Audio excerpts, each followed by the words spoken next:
donc le 5 sur 5. Et je pense que ce deuxième tour a lancé un peu ma course, dans le sens où je me suis retrouvé à skier un peu avec Quentin Fillon-Maillet, avec Edgar Génie, donc des gars qui sur le jour, ont, même en temps normal, skient très fort. Du coup, ça m'a vraiment remis dans la course.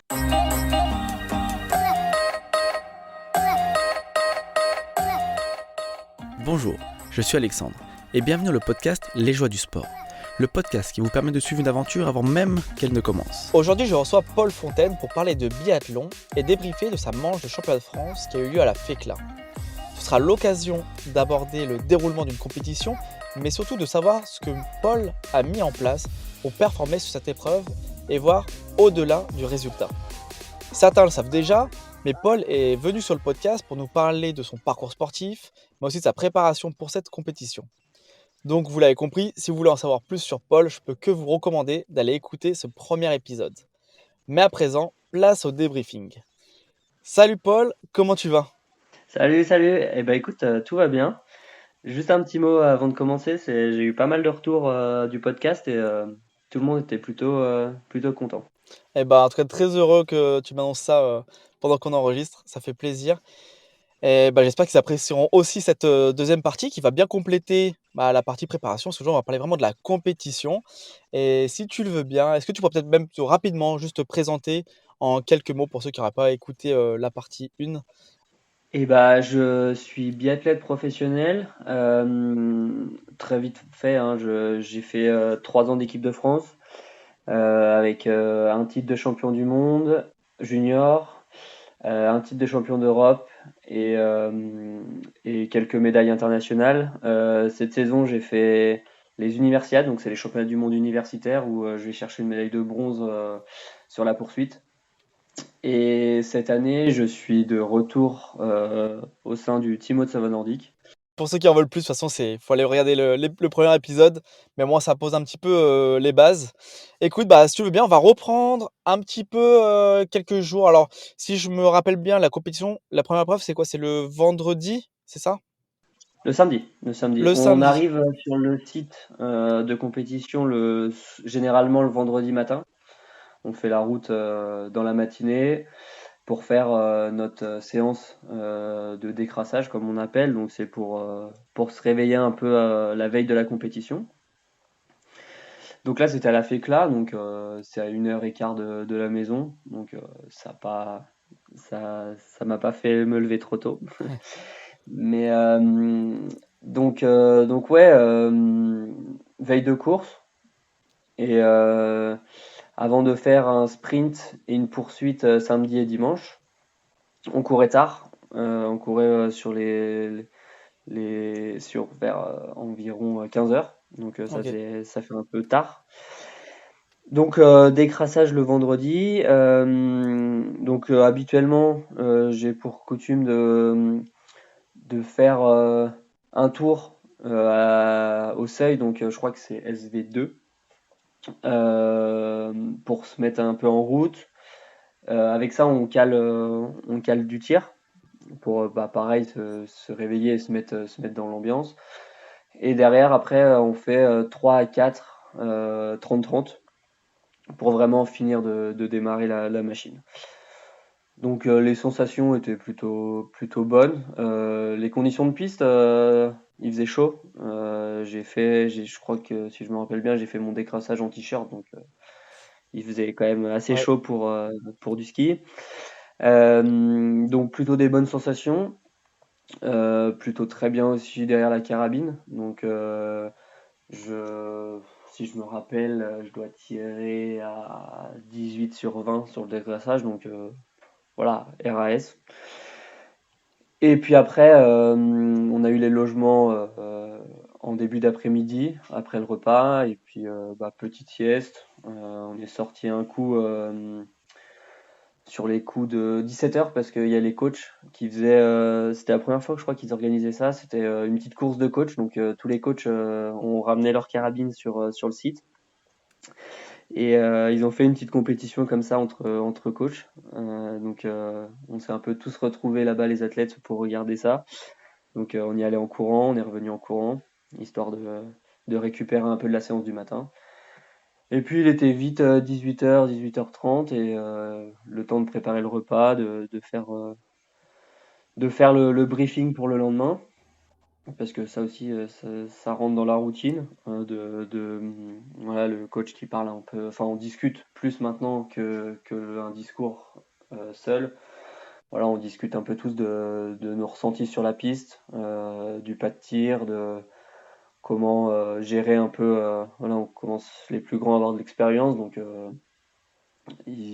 pour mettre un peu, se préparer un peu tous ensemble. Et bah, il était l'heure d'aller se coucher, hein. Bon, je dirais pas à quelle heure je me suis couché parce qu'on se levait pas très tôt le matin, Ouais. mais ouais, après petite routine, je crois que on a dû faire du rouleau, de l'automassage, des étirements, une petite partie de coinche et puis on était au lit. Oui. Bah, écoute, j'ai quelques petites questions, ouais, sur cette journée déjà Ouais. d'avant-course. Là, par exemple, tu disais, au niveau du tir, tu avais fait, 18/20. C'est-à-dire que, au niveau du nombre de tirs, c'est déjà réglementé à ce niveau-là? Ou quelqu'un pourrait faire, 40 tirs s'il le souhaite?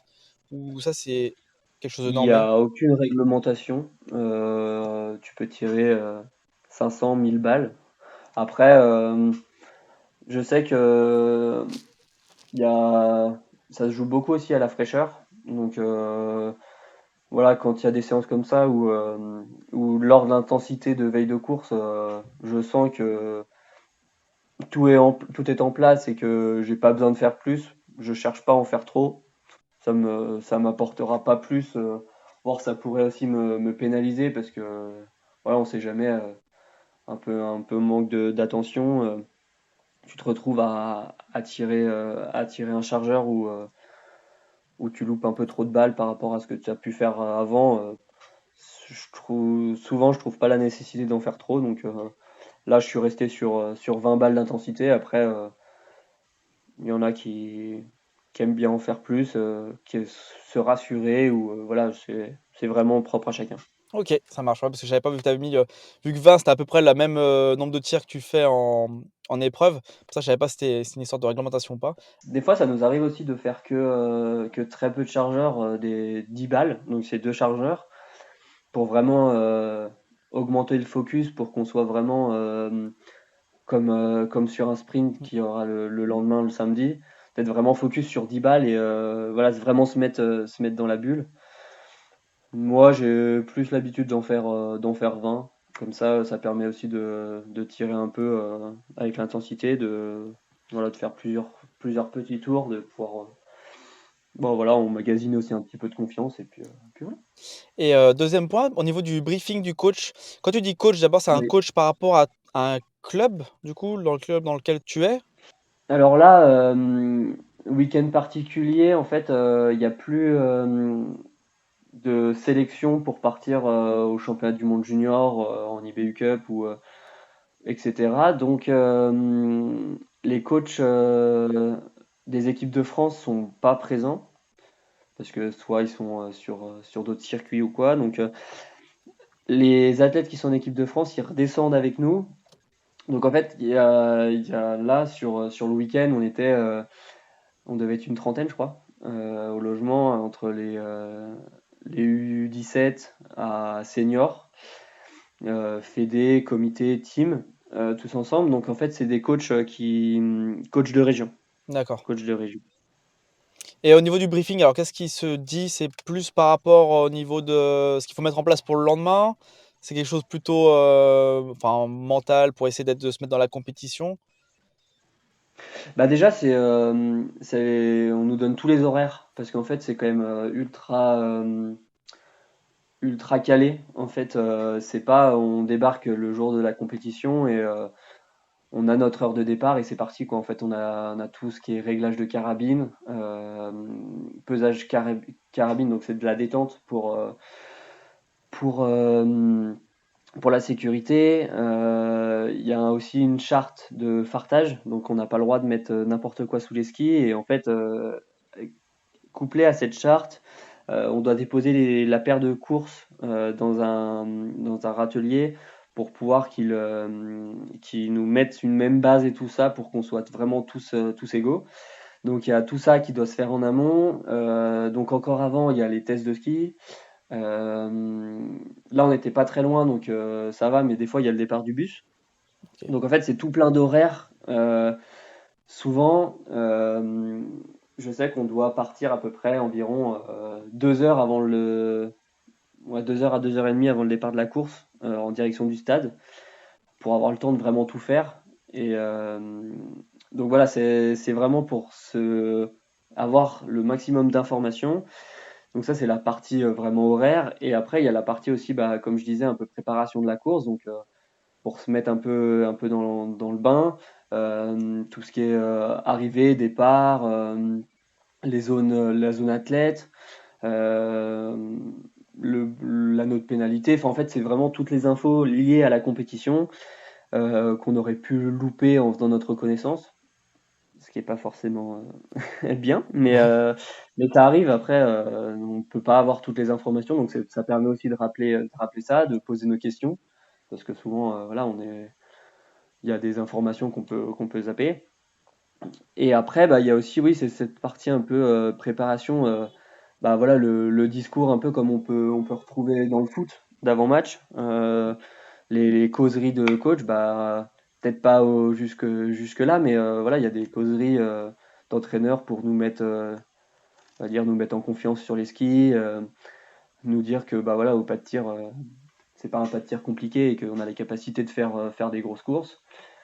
Et voilà, en général, il y a des coachs qui sont capables de faire des briefings d'une demi-heure à 45 minutes. Nous, on a un coach qui est plutôt tranquille là-dessus et ça va assez vite. En 15-20 minutes, c'est bouclé. Ok. En tout cas, merci ouais, pour les précisions. Et donc veille de course, le soir, toi mentalement, là, t'étais comment mentalement, physiquement, comment tu te sentais pour aborder l'épreuve du samedi? Alors physiquement, en fait, je remarque de plus en plus que physiquement, c'est compliqué, je trouve, la veille de savoir un peu dans quel état on va être. Typiquement, le week-end d'avant, au col de Porte, j'ai été malade toute la semaine, j'ai hésité à venir. Le décrassage était plutôt correct par rapport aux sensations que j'ai pu avoir toute la semaine. J'avais très peu skié et en fait, le jour de la course, bah, les sensations étaient très bonnes et en fait, j'ai peut-être fait l'une de mes meilleures courses en ski. Donc, moi, je me réfère pas forcément trop aux sensations. En fait, le décrassage, c'est vraiment pour se faire mal. Quoi qu'il en soit, tu vas avoir mal la veille de course. Donc, le soir, je sais que faire cette routine un peu d'étirement, de récupération, ça me permet aussi de me dire le job a été fait et demain, tu as tout pour faire. Euh, je sais qu'il y en a beaucoup qui aiment bien faire des coups à sec la veille. Moi, j'en fais beaucoup moins qu'avant. Pendant une période, j'en ai fait beaucoup et maintenant, j'en fais beaucoup moins. J'ai pris beaucoup de recul là-dessus et en fait, je remarque que c'est peut-être ma meilleure année en stade de tir, donc voilà, c'est quelque chose qui me convient bien. J'arrive à être présent à l'instant T et je pense que tant que ça continuera comme ça, j'aurai pas besoin d'en faire plus. Donc la veille de course, j'étais plutôt confiant. En plus, les dernières séances étaient très bonnes au niveau du tir, donc je suis vraiment dans un bon état d'esprit. Juste un point que j'ai pas compris, c'est tu as dit des coups à sec? Ouais, C'est quoi ça? alors c'est en fait, donc on tire des balles en compétition, ça semble plutôt logique. Ouais, Et c'est en mieux pour fait, l'estime. quand on est au logement, il y a possibilité de faire de la position. Donc on prend les positions qu'on fait en compétition, donc en tir couché, en tir debout. Ok. Et donc on met pas de balle, hein, parce qu'on est à l'intérieur, mais on fait la même manip qu'on fait en course ou à l'entraînement. Donc on a une culasse, donc c'est pour éjecter et faire rentrer les balles dans le canon. Et en fait, cette manip-là, on peut la faire en étant au logement. D'accord. Et en fait, ça simule le tir de compétition, sans Ok. voilà, le petit recul, voilà. Mais sensiblement la même sensation. Oh, OK, d'accord, merci, ouais, parce que là, j'avais pas le terme Mmh. technique, j'étais un peu perdu. Je me suis dit: «Bon, s'il y a des gens qui sont comme moi qui connaissent pas encore tout du biathlon, ça peut être pas mal la précision». Donc effectivement, donc sensation, plutôt bonne, mais pas se fier, du coup, la veille pour le lendemain. Ça, j'ai bien compris. Écoute, on va passer sur le jour de l'épreuve. Explique-nous juste, du coup, première épreuve, si je dis pas de bêtises, c'est, le sprint avec un tir, Oui. heu, couché, puis un tir debout, avec départ, chacun, son tour, en tout cas individuellement et c'est contre la montre. Au niveau des pénalités pour cible ratée, par contre, ça fonctionne comment? C'est du temps ou c'est des tours d'anneau? C'est tour de pénalité. Donc, D'accord. c'est un tour de 150 mètres. Et donc, en fait, à chaque balle loupée, faut partir sur la note pénalité. Donc là, le format, c'était des fois, avec le manque de neige, on se retrouve à faire des boucles de. Donc, c'est un 10 km, à faire des boucles de 2,5 km. Donc, on se retrouve à faire 4 tours. Là, l'enneigement a fait qu'on a pu faire 3 boucles de 3,5. Donc, voilà, 3 boucles de 3,5 avec 2 passages au tir au milieu. Un tir couché, un tir debout, comme tu l'as dit.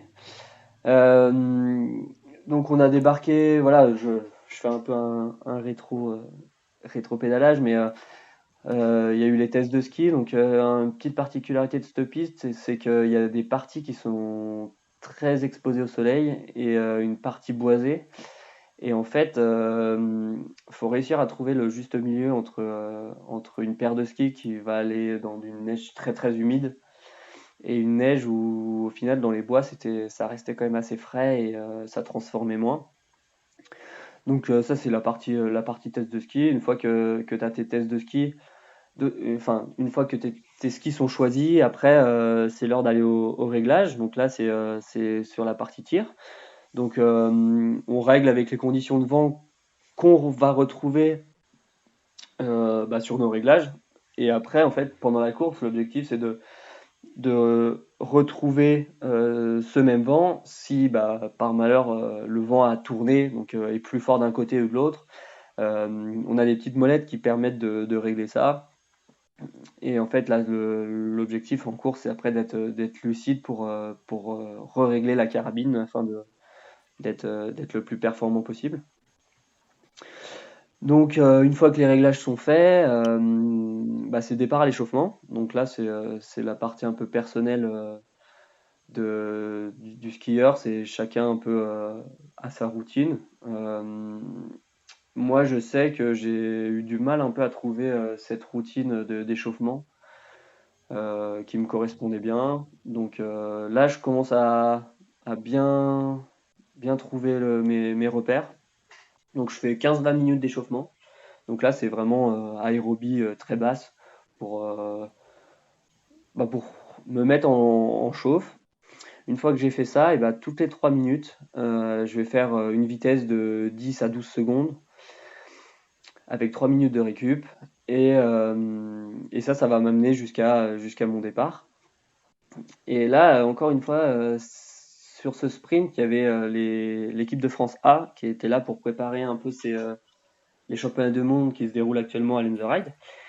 Et, euh, et du coup, c'était un peu.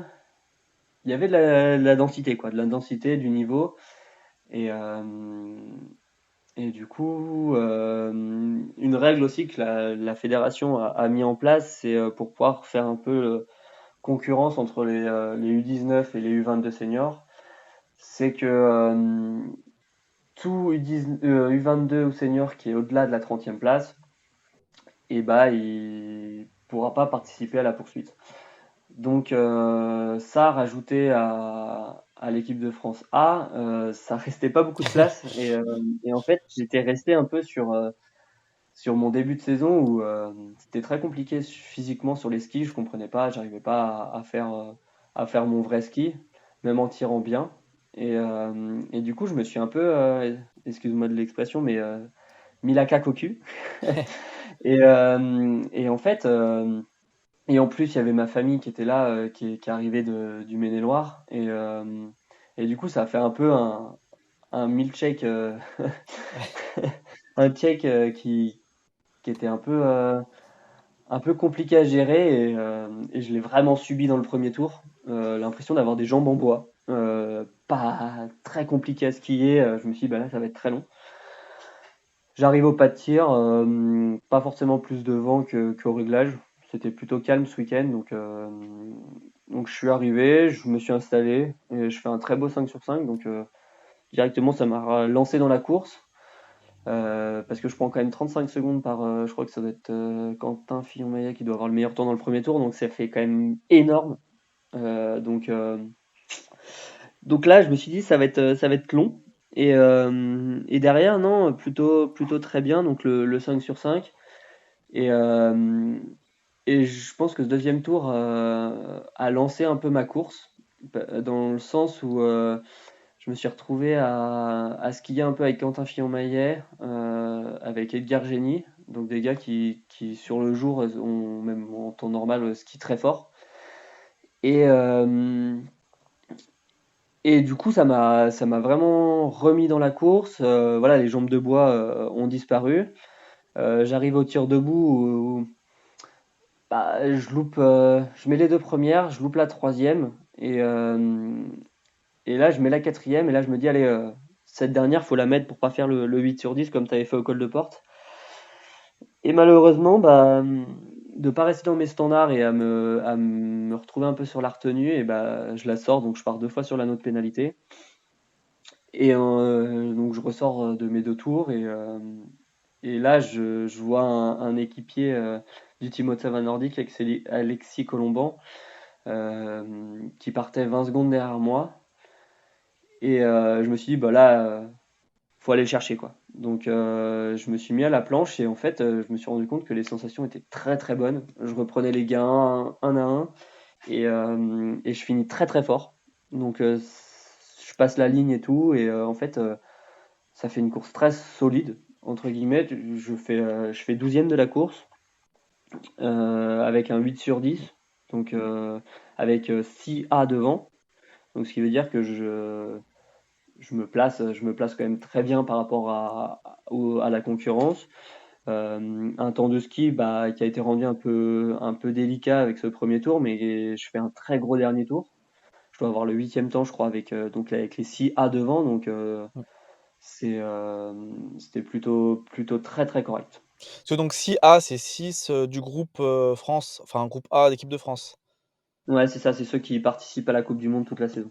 D'accord, oui, oui, donc c'est vrai que là qui sont à un niveau, bah, enfin mathématiquement, c'est on les voit souvent au-dessus, quoi. Donc c'est C'est ça. quand tu sors huitième temps, c'est globalement deuxième, presque comme un deuxième temps de.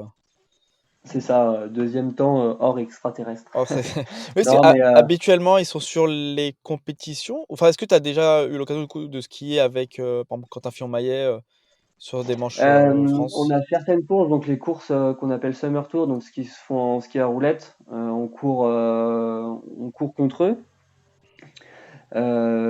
Après, on a deux, trois étapes comme ça où ils viennent nous rendre visite parce que dans leur programme, c'est l'occasion. Mais sinon, ils sont quand même beaucoup sur la Coupe du Monde, donc on les voit. On n'a pas trop l'occasion de se comparer.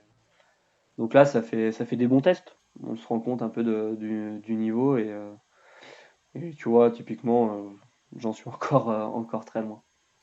Quand tu dis loin, c'est sur, parce que physiquement, tu un peu tu sens que ça te manque, ça manque un cran ou c'est plutôt, ça joue finalement ailleurs, la différence? C'est un peu partout en fait. Déjà en vitesse de tir, alors à la fin des courses, on appelle ça des analytiques. Donc en fait, on a des transpondeurs et ça nous décompte un peu tour par tour, tir par tir. Et en fait, déjà juste sur le temps de tir, ça va déjà 5 à 10 secondes plus vite. En ski, ça va plus vite. Donc en fait, il m'en manque un petit peu partout, quoi. OK. Ah ça Un petit même peu. sur le c'est vrai que sur le tir, oui, ils arrivent des fois à prendre, jusqu'à 10 secondes de différence. Bah ouais, ouais, ouais, c'est ça. En fait, c'est la vitesse de tir qui. Je suis maintenant, cette année, je suis l'un des plus rapides sur le pas de tir sur le circuit national, surtout sur le tir couché. Sur le tir debout, je suis plus dans la masse, mais le tir couché, je suis l'un des plus rapides. Et par rapport à l'équipe de France A, il y a encore une petite marche à gravir, quoi. OK. Ouais, et finalement, la rapidité de tir que par exemple Quentin Fillon-Maillet a, c'est lié à quoi? Enfin, c'est qu'ils sont ouais, j'arrive pas à voir comment 10 secondes, c'est vrai que c'est énorme parce qu'on arrive sur le pas de tir, pour sortir la carabine, après il y a les balles. Le premier tir, souvent, c'est que là, il y a un laps de temps, entre, se Ouais, c'est positionner et ça le en premier fait. tir. Déjà là, il y a un gain possible, mais après, c'est C'est que l'installation et après c'est le temps aussi entre les balles. d'accord. Hem, En fait, on se rend pas compte, mais à la télé, ça va quand même ultra vite quand, maintenant en fait, avec les performances que font, les gars en coupe du monde, en vitesse de tir, ça semble normal, mais en fait, un très bon tir, en tir couché, ça peut être du 30 secondes et du 28 secondes en debout et en fait, c'est maintenant ça, c'est des tirs qui sont trop lents pour de la coupe du monde. Les meilleurs en coupe du monde, là encore hier, alors j'ai surtout Johannes Beu en tête, mais il est capable de faire son dernier tir en 17 secondes. Ah ouais. Donc en fait, sur un tir, nous, en France, qui pourrait être standard à 27 secondes, bah, on prend encore 10 secondes sur un tir de Johannes Beu qui est capable de faire quasiment à chaque course. Donc c'est ça, c'est pas des tirs qui sont lents, mais qui, au fur et à mesure du niveau qui se hausse, Mmh. et bah en fait, ça devient des tirs plutôt lents, quoi. Ouais, c'est bon. Après, c'est que si on combine ça sur, 4 tirs, c'est vrai que ça Ouais, commence à vite, cumuler. Et après, bon, c'est vrai que sur les skis, après il y a ouais, c'est la ça. partie physique au niveau des skis aussi, mais c'est vrai que c'est impressionnant. Je pensais pas que sur le tir, il y avait, une si grande, en fait, différence. C'est vrai, comme tu dis, nous, on voit, finalement que sur le circuit mondial. Donc ils ont à peu près tous, le Mm. niveau est homogène quand même devant, et on voit pas tant de Et pas la bah différence se même joue très peu, mais cet après-midi, donc je sais pas quand sortira l'épisode, mais cet après-midi, il y a le single mixte. C'est un format qui est ultra rapide. Au tir, faut aller super vite et on verra que entre des tireurs qui sont bons et des tireurs qui sont ultra rapides, il va encore y avoir des différences, quoi. OK. Ah, puis bon, en plus, il faut être rapide, puis il faut c'est vrai que la moindre faute, ça Mm. pénalise tout de suite sur C'est ce ça, et genre de puis en format. fait, c'est Quentin qui gagne le sprint et il gagne à 10 sur 10. Donc déjà, sur le résultat de la course, je prends déjà donc deux pénalités. Là, notre péna, les 150 mètres, ça fait quasiment entre 20 et allez, ça tire sur du 25 secondes. Donc ça fait déjà 50 secondes de prise sur la note pénalité. Rajouter à ça le temps de tir. Tu vois, j'arrive à 2 minutes et des brouettes. Donc en fait, en temps ski, je prends 1 minute 15, je crois, à peu près. Ouais. Donc sur 10 bornes, ça commence à, ça commence à causer, quoi. Et pour revenir aussi sur le deuxième tir où tu fais un 3 sur 5, là, Mm. tu nous parles, donc tu mets les 2 premières balles, la Ouais. troisième à côté, tu remets celle qui est juste après. Juste pour parler, par exemple, de cette faute-là, parce que alors bon, évidemment, on replace dans son contexte, je ne fais pas de biathlon, je ne fais pas de tir, mais de ce qu'on a l'impression, c'est souvent que bon, la première balle, des fois, elle peut être à côté du fait d'un manque, tu vois, de réglage, changement de conditions climatiques. Donc c'est là, au niveau des pros, peut-être qu'elle est plus de chances de la mettre à côté. Mais une fois qu'on a mis la première, bon, finalement, si c'est dire qu'on est calibré à ce niveau-là, ou réajustement peut-être par rapport au niveau où on tape la cible, on passe la deuxième. Et là, par exemple, la troisième, tu vois, une faute qui est en milieu de parcours, qui sera différente quand même de la dernière, où il y a peut-être plus un aspect mental qui rentre en jeu. Troisième, sur une faute comme ça, c'est lié à quoi, par exemple? C'est juste il y a un petit rafale de vent à ce moment-là, ou c'est manque de chance, manque de focus? Donc là, on parle d'un tir debout, donc c'est un tir qui est instinctif. Ça peut être lié à plein de choses. Donc oui, déjà les conditions météo. Là, c'était pas le cas parce que il y avait pas de vent et pas matière à perturber. Euh, des fois, c'est la lucidité, tout simplement, parce que on est déjà, c'est des courses qui sont entre, ouais, allez, 25 minutes de course. Ouais, donc c'est niveau même BPM et tout. Donc là, on est déjà on approche les 20 minutes de course, à un effort max. La lucidité, ça peut venir de là, quoi. Après, enfin, en fait, ça peut venir de tellement de paramètres. Un manque d'attention, un manque de visée, d'impatience. tu vois, là, moi, à l'instant T, je pourrais pas t'éclairer sur moi, ma faute, mais en tout cas, elle peut venir Ouais, de plein de raisons. mais toi, ouais, c'est pas toujours évident de voir en fait finalement l'erreur qu'on a commise, ou en tout cas, ou même voir un peu les éléments de ça. C'est pas toujours évident de savoir en fait pourquoi on rate une cible. C'est vrai que la cible, euh, juste tu me dis si je me trompe, mais quand on est en tir couché, la cible est plus grande non, la cible est plus petite, et quand on est debout, la cible est plus grande. C'est ça. Donc c'est un petit peu plus de marge d'erreur, mais c'est que le tir debout se fait en deuxième partie de course, donc il y a plus de fatigue, plus de. Et puis Puis on la est stabilité debout, est pas la même non plus, hein. ouais, c'est ça, en tir couché, on est aidé par un brassard. En fait, c'est vraiment de la précision sur le tir couché et de l'instinctif sur le tir debout. Puis du coup, la dernière balle, c'est que, comme tu l'expliques et tout, c'est que c'est presque contre-intuitif, parce que c'est que tu mets du coup donc tu arrives à remettre donc la quatrième, donc ça te remet quand même dans le match. Et la cinquième, tu prends presque alors peut-être ça joue en millisecondes, hein, mais tu prends plus un temps d'arrêt un peu psychologique pour dire vraiment je me refocus full pour pas faire la même erreur. Et on se dirait parce qu'en prenant du temps, on est plus sûr de la mettre dedans. Puis des fois, ça peut créer comme une incohérence entre quelque chose d'instinctif et quelque chose de trop réfléchi. Et ça, on se rend Ouais. compte là de la difficulté quand même d'un tir, parce qu'il y a tellement de paramètres qui rentrent en jeu, que ça peut être très bien sur la première, toutes les balles sont compliquées, et puis sur la piste, c'est encore autre chose, quoi. Bah en fait, c'est ça, le tir, il y a une partie de technique, mais ça, je pense que à nos niveaux, la technique, on l'a et on la maîtrise quasiment à la perfection. Et en fait, ce qui rentre en jeu, c'est le mental, beaucoup, et savoir se détacher un peu du résultat. Et en fait, là, j'avais pas envie de faire n'importe quoi et entre guillemets la balancer, la tirer pour la tirer. J'avais vraiment à cœur de la mettre. C'est ce que j'ai dit un peu dans le débrief, c'est qu'en fait, il y a des fois, il y a des erreurs où tu te dis, oh, j'étais vraiment con, parce que là, je devais pas la louper. Et en fait, là, je me suis repris, je me suis dit, mon gars, c'est faut la mettre parce que t'as pas. Et en fait, je pense que voilà, je me suis mal pris dans le boulot et le mental et les émotions, je pense qu'on pris le dessus, tout Ouais. simplement.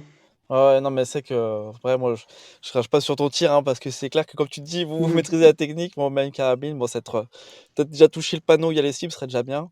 Mais en tout cas, c'est juste pour vraiment se rendre compte de la complexité d'un tir, du coup, que ce soit niveau France, et puis niveau monde, ils ont évidemment le même type de problème, parce qu'on peut voir des fois des cinquièmes balles où il y a un Mm. temps plus long, parce que je sais, peut-être qu'il ouais, besoin d'une respiration de plus.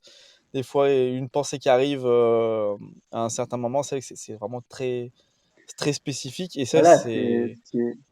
c'est hyper intéressant de regarder la Coupe du Monde. En fait, on se rend compte que voilà, il y en a beaucoup sur la course, on va dire, où le tir est le plus important hier, sur l'individuel. Faut être performant si tu tires pas à minimum, bah, comme Eric qui a été très rapide en ski, si tu tires pas à minimum à 19 ou 20, t'es pas placé. Et en fait, on se rend compte que très vite, le tir peut pénaliser, quoi. Donc c'est ça, c'est la complexité, euh, l'art de tirer, quoi. En tout cas, quand même, la bonne nouvelle du jour, c'est que tu finis 15e, et donc tu es qualifié pour la course du lendemain. Ça te permet quand même de pouvoir recourir avec. Le lendemain, d'ailleurs, ta famille est toujours présent sur le week-end en globalité, Ouais, ou c'était ouais, que. ouais. Bon, bah, au moins, Mm. ils sont Oui, oui. pas venus que pour une course. Donc, c'est que, comme tu disais un petit peu au début, il y a petite pression, enfin, pression, je sais pas si c'est le terme, mais en tout cas, il y avait des enjeux un peu supplémentaires du fait qu'il y ait des personnes qui se déplacent pour Ouais, venir te voir. après, voilà, j'en ai discuté après avec eux. Et en fait, c'est moi qui mis j'avais envie de bien faire. J'avais envie aussi de pouvoir courir le dimanche parce que j'ai pris, voilà, j'avais pas envie de venir pour une course. Et en fait, là, je me suis rendu compte aussi après la course qu'avec le niveau que j'ai pu afficher sur la course, j'avais une bonne marge de manœuvre pour réussir, quoi. Donc voilà, on va dire que j'ai perdu l'habitude de jouer devant, de pouvoir potentiellement jouer quelque chose. Et en fait, bah, dès que j'ai la possibilité de pouvoir le faire, et bah faut que je réapprenne le truc, quoi. Ouais, et puis comme À tu gérer dis, tout c'est vrai que quand tu as vu Quentin devant toi en ski, c'est vrai que tout de suite, on sent dans tes propos, tu as switché un petit peu mentalement, puis tu t'es remis vraiment dedans. Ou quand tu as vu la personne je sais plus si tu avais mentionné son nom, mais du club Haute-Savoie nordique, il me semble, si je dis pas de oui, bêtises. oui, Et bah, c'est oui, pareil, tu vois, tu sens des fois, tu as des petits switches qui te remettent vraiment dedans. Comme si, même si quand on mmh. a, en fait, comme si quelque part on sentait quand même à bloc ou à fond, bah, toujours, des fois, on peut remettre quand même un cran.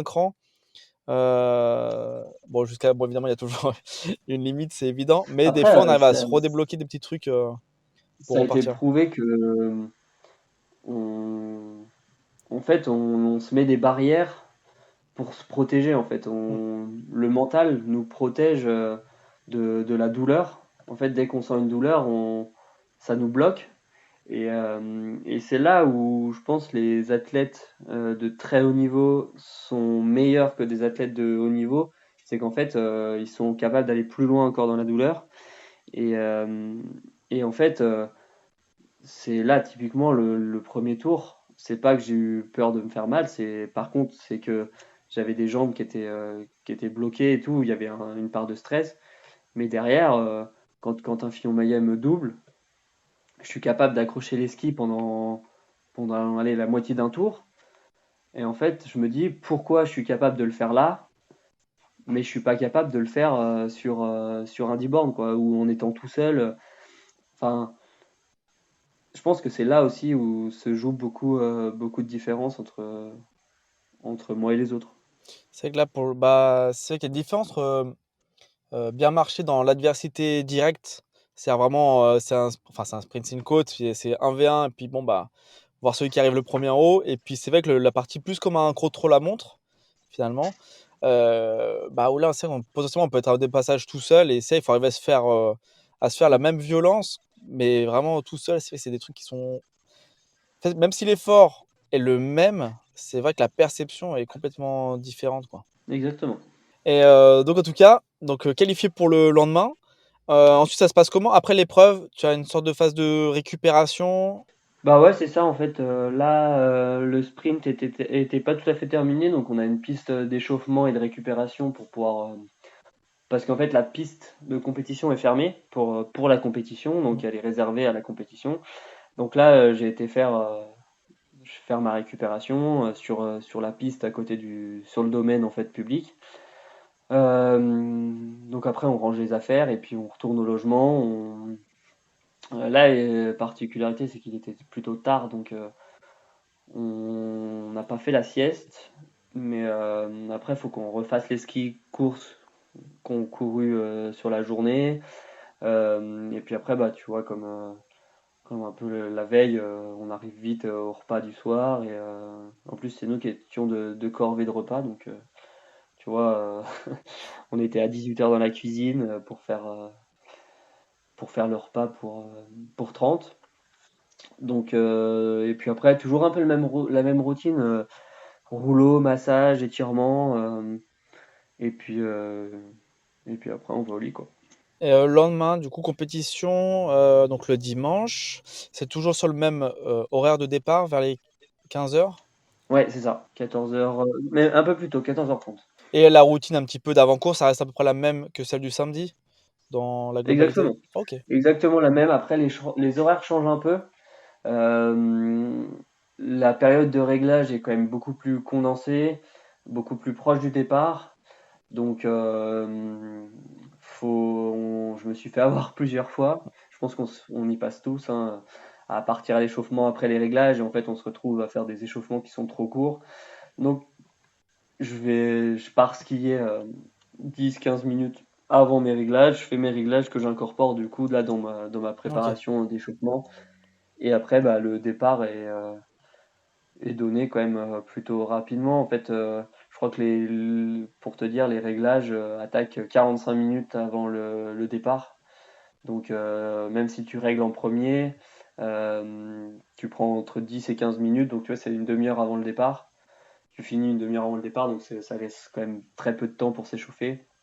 Donc, c'est pour ça qu'il faut anticiper un petit peu. Donc la particularité de la poursuite, on part avec les écarts de la veille, sauf que tous les A ont déclaré forfait, enfin n'ont pas pris le départ parce qu'ils partaient en direction de l'Enzerheide. Donc c'est celui qui doit faire sixième, je crois. C'est Damien Levet qui partait d'Ossard 1. Donc je partais à 59 secondes de lui en septième position.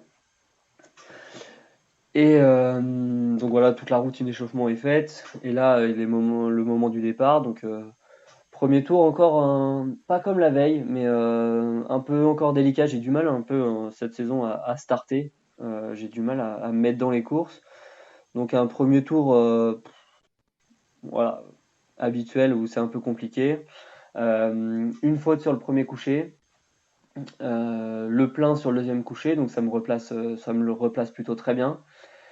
Et donc là, je pense que je dois être allez, 5-6e de la course, à peu près. Les écarts se réduisent un peu quand même par rapport à devant. Et là arrivent les debout, et là, je sens sur le premier debout un peu compliqué sur la retenue, ou l'impression d'être un peu craintif, quoi. L'impression de pas être capable de lâcher mes balles. Donc je loupe la première. Et là, directement, il y a un focus qui se refait. Je fais le 4 sur 5. Donc, je mets les 4 suivantes. Je repars et là je ressors quatrième. Donc, quatrième à quoi? Peut-être 15 secondes du podium. Donc là, le podium est jouable.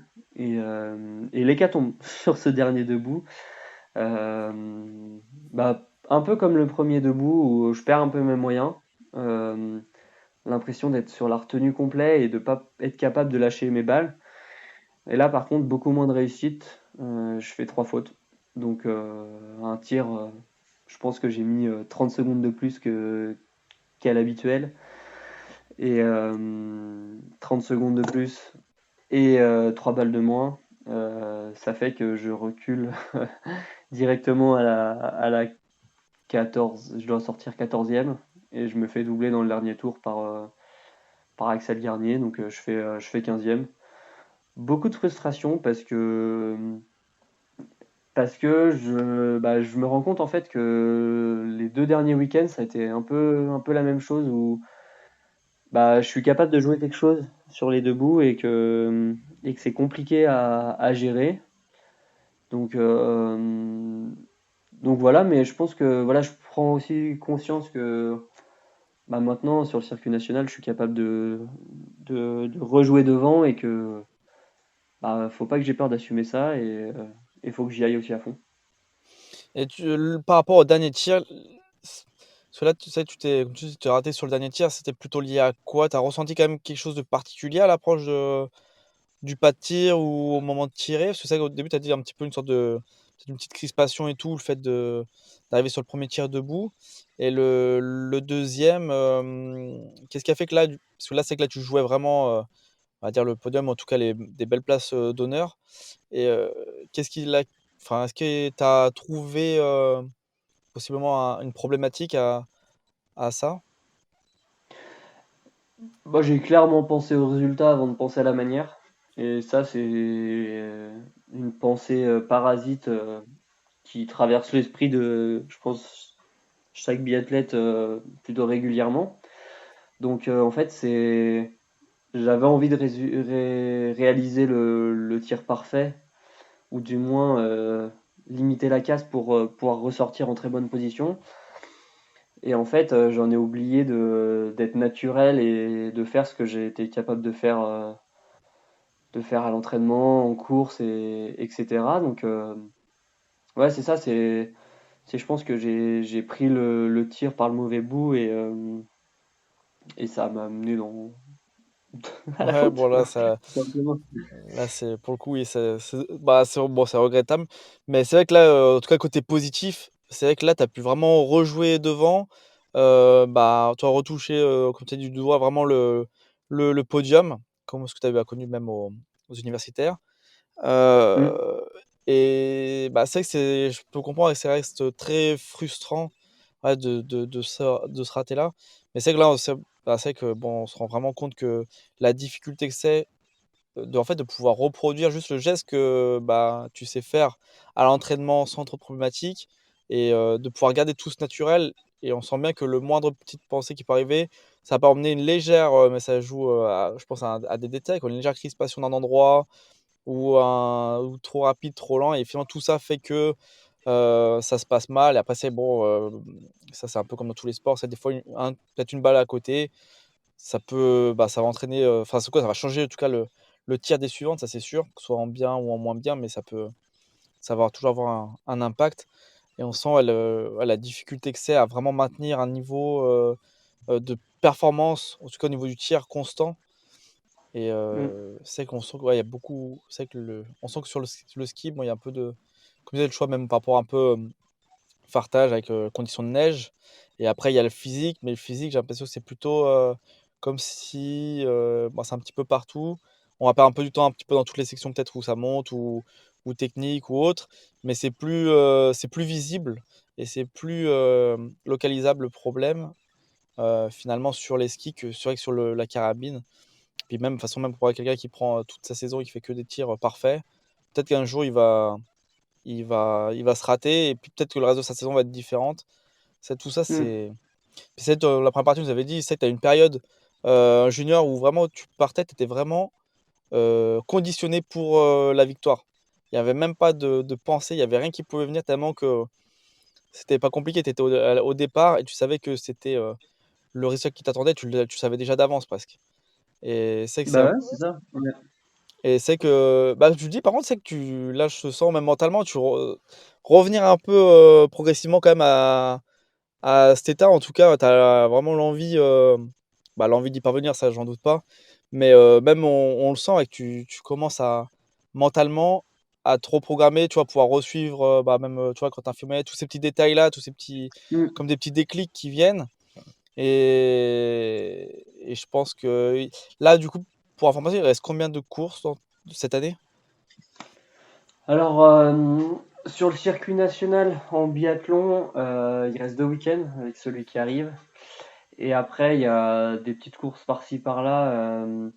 Je vais sûrement m'aligner sur l'individuel skate de la Coupe de France de ski de fond, le week-end donc suivant. Après, il y a les France des clubs aussi. Enfin, du coup, il y a Pézet, Valandry. Donc ça, c'est la dernière étape, la finale du CMC National Tour.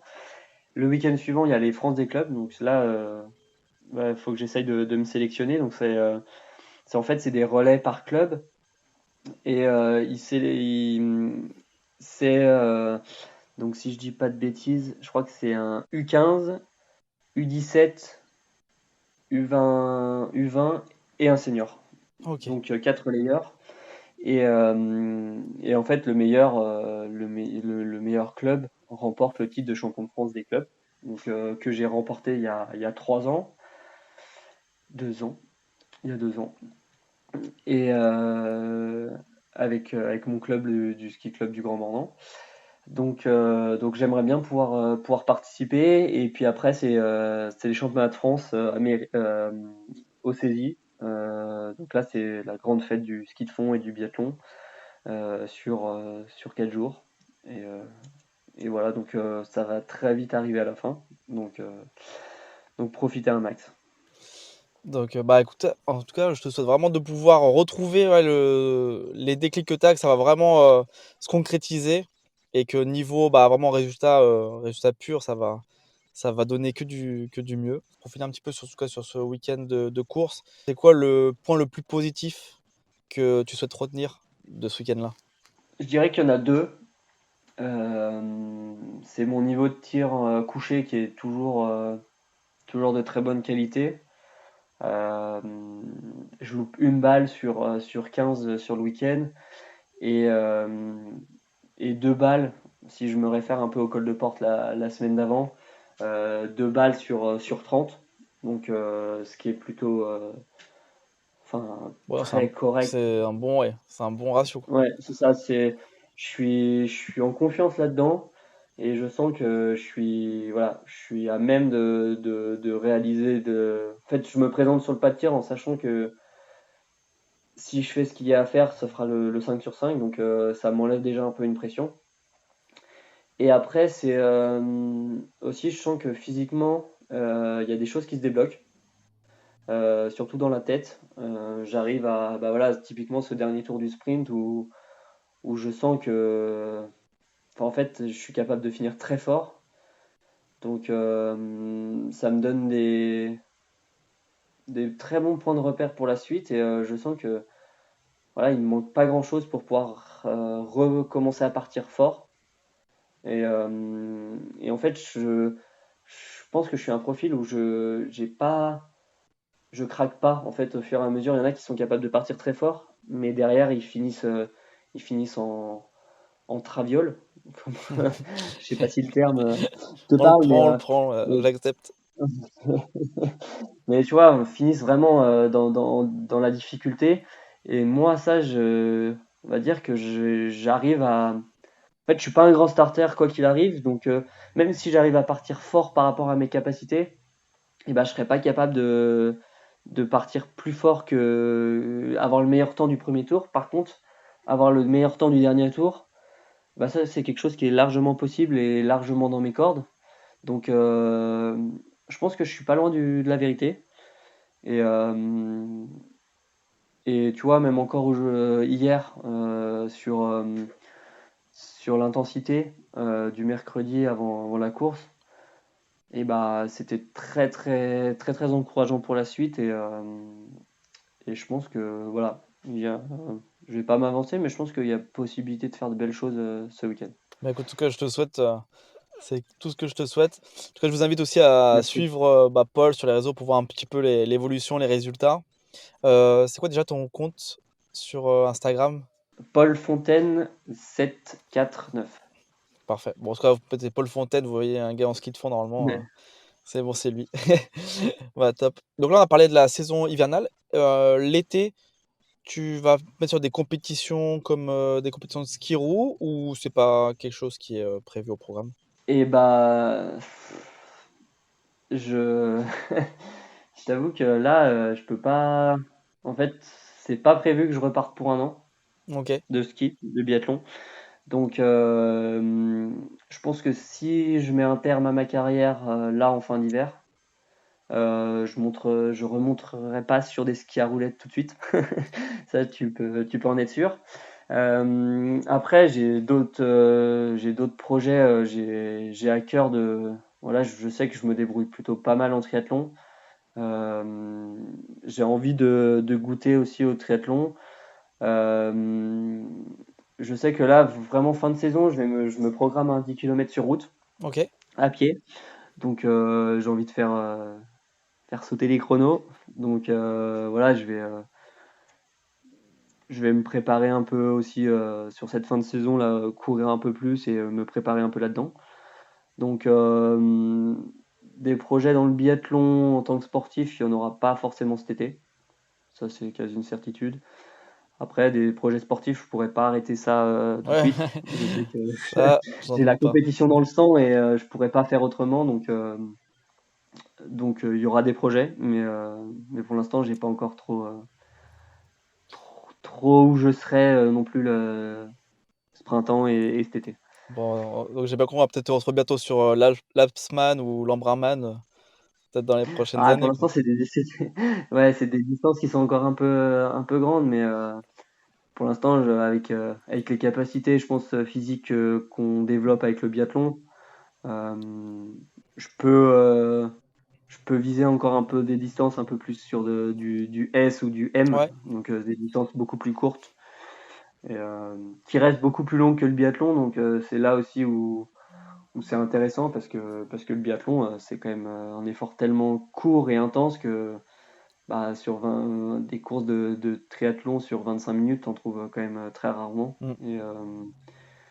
Et du coup, je pense que avec un peu moins d'explosivité, je pense qu'il y a moyen de me retrouver peut-être un peu mieux. Et tu as parlé d'un possible arrêt de carrière en biathlon. Ce serait dû à quoi en fait le fait d'arrêter ou non? Ça va être quoi l'élément décisif? Bon, en fait, c'est tout simplement parce que parce que au niveau que j'ai actuellement, je me retrouve pas à ce que dans mon plan de carrière, en fait, au niveau auquel je voudrais être. Voilà, typiquement, Eric Perrault sur l'individuel des championnats du monde de Lenzerheide, c'est c'est clairement ce que moi je visais et aujourd'hui j'espère me tromper, mais je suis même pas capable encore actuellement de prendre une sélection en IBU Cup, qui est le circuit inférieur. Donc je suis tellement loin des capacités que je voudrais être capable de mettre en place. Et, euh, et voilà, je pense que c'est un frein, parce que faire du biathlon sur circuit national, ok, ça fait peut-être rêver, mais moi je visais plus grand et aujourd'hui je suis pas capable de le faire. Et après, une autre raison, c'est que je gagne pas ma vie. Tout simplement que c'est encore mes parents qui financent mes saisons, qui m'épaulent dans mon quotidien et j'ai besoin aussi de gagner ma vie, de ramener des sous et de pas compter chaque euro qui sort du porte-monnaie parce que à la longue c'est quand même compliqué et en fait avoir ce train de vie là mais avoir un meilleur niveau sportif, euh, je dirais pas non, mais aujourd'hui, avec ce que je produis et ce que je ramène comme sous, je trouve que les comptes sont pas bons. Ouais. Voilà. Donc là, c'est bien de mettre ça en avant parce que c'est vrai qu'on se rend pas toujours compte parce que, en tout cas pour moi, tu as clairement un sacré niveau en biathlon et malgré ça, c'est vrai que c'est pas une discipline, en tout cas aujourd'hui, qui à ce niveau-là permet d'en vivre. Et c'est bien de le préciser, puis que les gens se rendent compte de certaines choses. Parce que dans le sens où, évidemment, comme je t'ai dit, de toute façon, nous on voit quasiment que circuit mondial. Et c'est des gens Mm. qui, en tout cas, même, enfin, on n'a même pas de certitude comme ça, parce qu'il n'y a pas de chiffres ou autre, sauf si on va peut-être chercher ces infos-là. Mais globalement, on imagine qu'eux, ils vivent de leur sport, et puis que même des personnes un peu en Europe ou au top, en tout cas français, sur le circuit français, ils peuvent au moins vivre ou au moins subvenir, en tout cas, aux besoins, en tout cas, aux besoins du sport en lui-même. Et voilà, en fait, c'est pas toujours, enfin, c'est pas toujours le cas, c'est même pas le cas du tout, en tout cas. Donc c'est bien de ouais, pour préciser, mettre un peu de lumière sur, cet aspect-là et en tout cas, c'est vrai que j'espère que même si, tu viens en tout cas arrêter ta carrière, j'espère que tu retrouveras toujours autant de plaisir dans d'autres disciplines parce que c'est vrai que le sport, ça apporte quand même, beaucoup, peu importe, la discipline. Même, sur le podcast, on voit bien que, toutes les disciplines, sont différentes, puis même tous les athlètes sont différents même au sein d'une même discipline. Mais, tout le monde trouve en tout cas, son compte dans sa façon de pratiquer le sport et ça reste, quelque chose, d'important que je pense qu'il faut garder et puis de toute façon, il y a pas besoin de te le dire pour que tu le gardes. Ça, c'est je pense, c'est ça va être un c'est un automatisme, quoi. Quelque chose qu'on recherche même quand on arrête, c'est quelque chose qu'on ne peut que rechercher à nouveau, certaines sensations, soit de compétition ou même de plaisir, d'aventure, parce que c'est vrai qu'on parle beaucoup souvent de temps, de distance, de tout ça, qui sont, exacerbés par, des réseaux comme, Strava, par exemple et faut pas oublier que, ouais, voilà, mettre les baskets, aller faire un petit footing, sur la pause du midi au bureau, 30 minutes, c'est très Mm. bien, quoi. L'important, c'est de Ouais, se faire plaisir et puis, et c'est c'est clairement le ça, c'est principal. trouver son bonheur dans sa pratique. Voilà. Euh, voilà. Ouais, non, mais c'est Ouais. sûr que il y en a, enfin, pas tout le monde serait capable de faire le sport de haut niveau qu'au final j'ai pu vivre. Mais à l'inverse, je serais pas capable de faire le sport ou le métier, principalement du coup le métier que certaines personnes sont capables de faire. Par exemple, médecine, je sais que il y a des filières qui m'intéresseraient, pourquoi pas, mais je serais pas capable de faire le nombre d'études et Mmh. d'avoir la capacité de faire ce qu'ils font eux. Et je pense qu'il faut pas avoir honte d'être satisfait de sa pratique et de se rendre compte de déjà ce qu'on a pu enfin, à quoi on a pu participer quoi. Mmh. Il y aura toujours quelqu'un qui fera mieux, c'est sûr, mais après il faut être en accord avec ce que tu as pu réaliser et je pense que ça fait partie de l'épanouissement personnel. Ouais, puis des fois, comme tu dis, c'est vrai que souvent, bon, maintenant, on a l'habitude aussi de voir un petit peu à tout ce qui se fait ailleurs, mais quelqu'un, par exemple, qui peut être très bon, je sais pas, en cyclisme, peut peut-être, Mmh. envier finalement quelqu'un qui est bon en course à pied. Alors que pour Mmh. autant, il peut être peut-être le meilleur cycliste du monde et envier quelqu'un Bah, en à fait, pied, c'est que c'est compliqué d'être là, ça me fait penser à une image où, en fait, c'est sur plusieurs aspects. C'est un homme qui a un jet privé et c'est un gars qui regarde avec sa voiture de course et il dit oh là là, il a de la chance d'avoir son jet privé. Et après, à côté, tu as le gars qui a une voiture beaucoup plus basique qui dit oh là là, il a une très belle voiture de course. Et ainsi de suite jusqu'à bah, celui qui a le vélo qui regarde celui qui a la moto et on arrive jusqu'à celui qui marche, il dit ah, bah, j'aimerais bien avoir un vélo pour me déplacer. Et en fait, tu as l'image aussi de l'handicapé qui est dans son appartement qui dit oh là là, il a de la chance d'avoir ses jambes. En fait, on peut toujours mmh, trouver mieux ailleurs.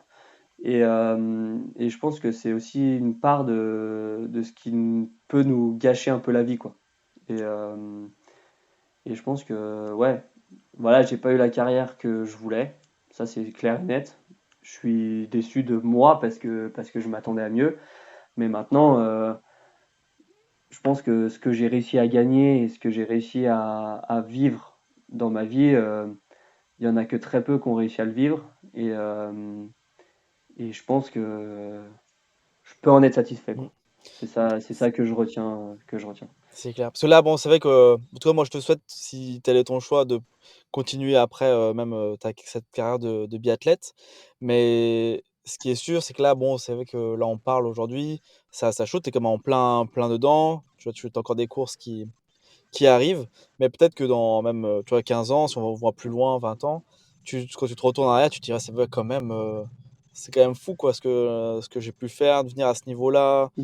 de skier avec, quand même, bah, tu vois, même sur cette course-là, tu as skié avec, parmi les meilleurs, biathlètes, qu'on a en France, puis qui sont même d'ailleurs au niveau mondial, de toute façon, très forts, il y a pas de débat là-dessus et rien que ça, c'est quand même, ça c'est rien que ce point-là déjà est incroyable et on parle pas de tout Mmh. le reste de ce que tu as déjà entrepris, en tout cas dans ce sport et puis c'est pas fini, c'est peut-être pas fini en biathlon, c'est peut-être pas fini dans d'autres disciplines, quoi. C'est pas pour autant que Ouais, c'est ça, je pense que voilà, avec du recul, je pense que à un moment donné, j'ai fait partie des 10 meilleurs biathlètes français.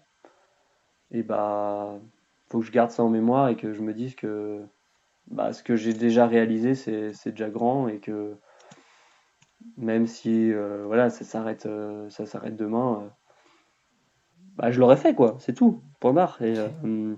Et pas avoir de regret de se dire j'aurais pu faire mieux parce qu'on peut toujours faire ouais, on mieux. peut toujours faire, Et ça ça, c'est c'est le problème aussi.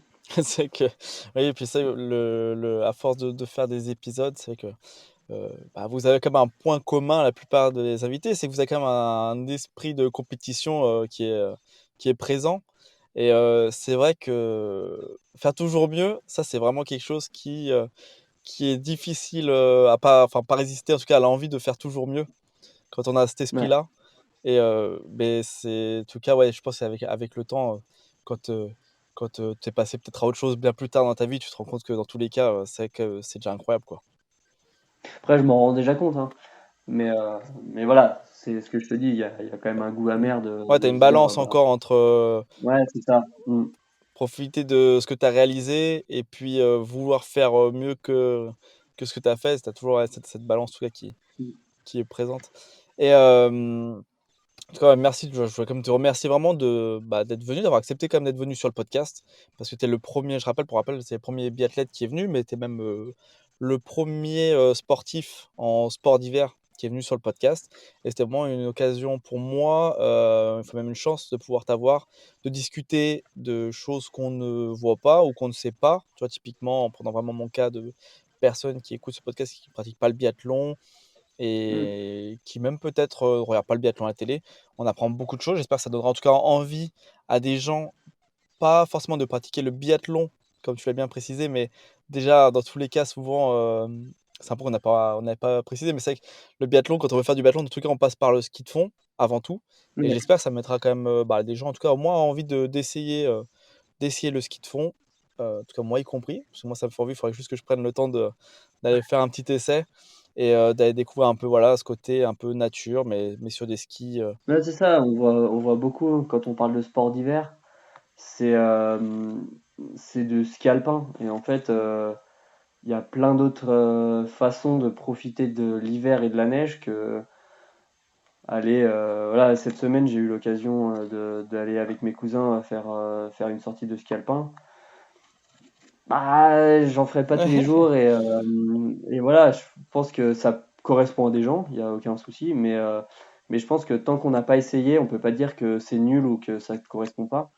Et, euh, et je pense que vous serez pas perdant à essayer le ski de fond, quoi. Ouais, de toute façon, comme tu dis, oui, c'est vrai, il faut mieux essayer pour en tout cas savoir si ça nous plaît Mm. ou pas. Et pour terminer ce podcast, j'aimerais savoir qu'est-ce qu'on pourrait te souhaiter comme rêve à réaliser. Euh, Ça va être bateau, mais c'est réussir ma reconversion. Là, je suis dans une période un peu charnière parce que bah, j'ai ma licence de STAPS à valider, donc c'est un peu la course. J'ai aussi mon diplôme d'état de ski, donc à valider aussi dans les 2 prochaines années. Et puis, bah, il va falloir que je trouve un job, donc voilà, c'est vraiment réussir cette reconversion. Là, on parle à moyen terme, hein, Hmm. c'est même voire à court terme. C'est de réussir à trouver un terrain d'entente entre mes souhaits et ce que je peux trouver. Et puis après, à long terme, bah, c'est m'épanouir dans ce que je fais. Je pense que c'est important. Et puis avoir aucun regret de choix de vie. Je pense que c'est bateau, hein, mais je sais que là, maintenant que j'arrête ma carrière de sportif, tu m'aurais demandé ça il y a un an, je t'aurais dit je vais être champion olympique, champion du monde. Maintenant, je sais que là, c'est plus possible. Je vais pas faire machine arrière et du coup, c'est m'épanouir dans le sport que je vais pratiquer maintenant, m'épanouir dans le métier que je vais faire et ouais, m'éclater quoi. Et ben, en tout cas, c'est tout ce que je te souhaite. Vraiment tout de bon pour la suite et au plaisir, peut-être pourquoi pas de faire un épisode sur une compétition de triathlon ou autre. Ça pourrait Et être bah avec une belle plaisir, occasion de, avec de plaisir. reprendre date pour faire un- Bah ouais, pour carrément, voir cette carrément. découverte et puis Ou même si c'est pas par les sports, c'est aussi pourquoi pas par les reconversions, parce que c'est vrai que on parle beaucoup des sportifs de haut niveau et tout ça, mais on parle rarement de l'après-carrière. Et je pense que ça peut être intéressant aussi hmm.